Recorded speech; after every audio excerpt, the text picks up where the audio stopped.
Hello, I'm Chris Gaskin. Welcome to my channel, Ultra Woody. A big thank you for joining me and a big thank you to all my new subscribers.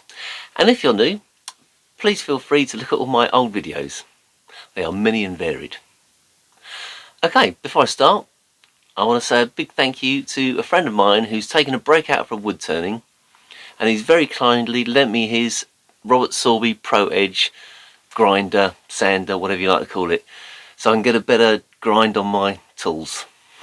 And there it is. Okay, thank you very much. You know who you are. Right, this week's project is a walnut blank. Okay, it's one of those, I've used them before. It's a joinery offcut, it's all glued together. Already done that for you. We won't have to worry about watching that. What I intend to do is put a recess on it and then stick a piece of maple on the top, and I want to make it look like a sort of a laboratory flask. So I make it sort of triangular, but then have a lip top made out of maple, and I'm probably going to put a walnut plug in the top, cap, whatever. Okay, so basically it's a lidded pot with a small hole, small opening. I know, there we go, fancy that, I'm doing a lidded pot. Alright, so hope you enjoy, let's get cracking.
If you're still with me, thanks for staying till the end. Okay, here we go. I've finished it. It's meant to be a laboratory flask type shape. I suppose it is there. But then when I put the top on, nothing like it. Okay, happy with it though. It's sort of like a bung type top. Not a firm fit, but that's okay. Does it look better that way? So we've got that funky joint going on there. A nice bit of chenoyance. Yeah, I'm very happy with it. Alright. Yeah, I'll tell you what I'm not happy about. I'm not happy about the way that the grain got picked up there, and I just couldn't sand it out. That's the end grain, this area here. And it's maple. And I probably, my parting tool was probably a bit blunt, but I could not sand it out. So when I stained it or put the sanding sealer on it, my sanding sealer is quite dark. It's basically made a dirty mark there. Very annoying. I must have to try and get some light sanding sealer. It's also made a mark in there, but you're not going to see that. Yeah, but apart from that, I'm happy enough with it. Okay, nice and hollow. You can put stuff in there. It's fairly useful. Alright, well I hope you enjoyed my project. Don't forget to subscribe if you haven't done so. And give us a like and share it with a friend or someone you don't like. Alright then. Okay, look forward to seeing you next week. Bye.